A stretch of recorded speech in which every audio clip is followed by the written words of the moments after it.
Sa Biblia, sa Hebrehanon 12:1, gihulagway diha sa writer ang kinabuhi sa Kristohanon nga daw sama sa lumba. Lumba, no? Kung mohisod tag lumba, ang mentality sa usa ka athlete mao ang makauna, mudaog. So kinahanglang paspas siya aron moabot siya sa dalagan. Unsa may dalagan sa kinabuhi? Unsa may finishing line sa kinabuhi? Di ba kamatayon? No?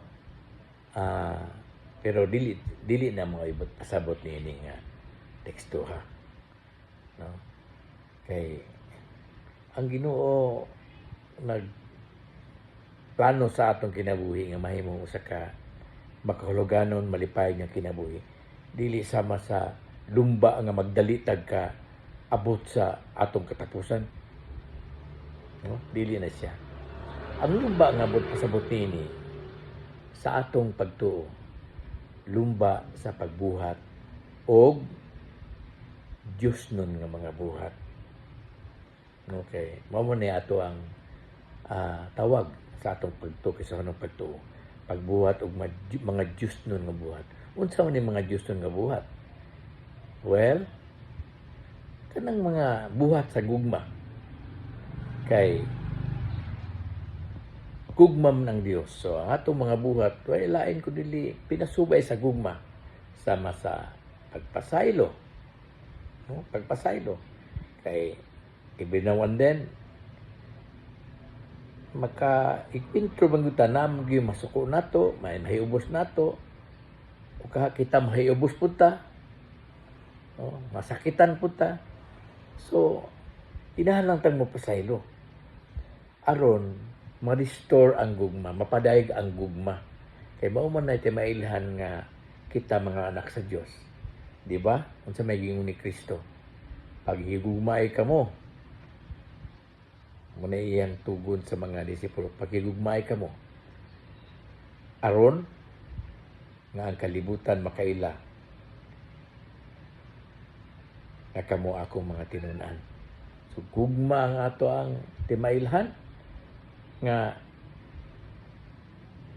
kita mga Kristohanon, kung undan tag gugma, kung manag-away ta, magpabilin ta nga magdinumtanay, mawala ang atong pagka Kristohanon. Kay mao man siya ang gugma man ang mao'y ilanan sa atong pagtuo nga Kristohanon. Mao nga magpasaylo ay gud ta. Kung maabot ang takna panahon nga pagkasumpaki ta, dili ta magkasinabot, at the end of the day, ato yung tinguhaon nga magpinasaylo ay ta. No? Kay mao na ato ang pinakatawag sa atong kinabuhi, pinaagi sa atong pagkinabuhi sa gugma, pagpasaylo, pagbuhat sa mga Diyos nun nga buhat, ubang Diyos nga buhat, pagtabang sa mga tao nga nagkalisod, nga nanginahanglan, no? Sa mga masakiton, mga gigutom. Muna atong pagpaila nga kita mga anak sa Diyos. Amo na bagong pagtuo nato kang Kristo. Dili sama sa karaang panahon nga ngilahang pagtuo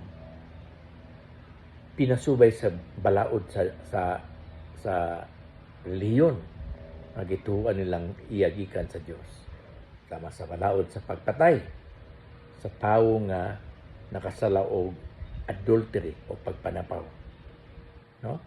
Magiingnan ni Jesus tong mga tawo nga mo patay na unta ni atong babaye nga kuan nga nasakpan nila nga nanapaw adulteros nga babae.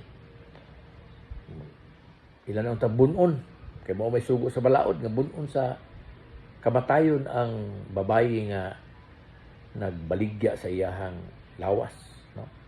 O kaha nanapaw, nagpabay og laing lalaki. No? Apan yung sige ni Jesus, kitsa tayong wala sala. May muna pagbato. Atong siren sa istorya nga walay ni bato. ug naluwas ang babae gikan sa kamatayon tungod ni Hesus. So, ang atong tawag, walay lain ang atong tawag sa atong pagtuo kundi ang buhat sa mga Diyos nun nga mga buhat pinaagi sa gugma. Pinaagi sa gugma, no? So muna ato ang kuan. Muna ato ang tawag ingon nga Kristohano. So dagan sa lumba ning kinabuhi dili kay magdumba tag pagkamatay kay mo man ato ang finishing line ining kinabuhi. Dili lumba sa pagbuhat o mga buhat sa gugma tungod kay ang Dios nga atong gisimba o gialagad Dios nga dakong gugma. Ang gugma niya walay kinutuban, no?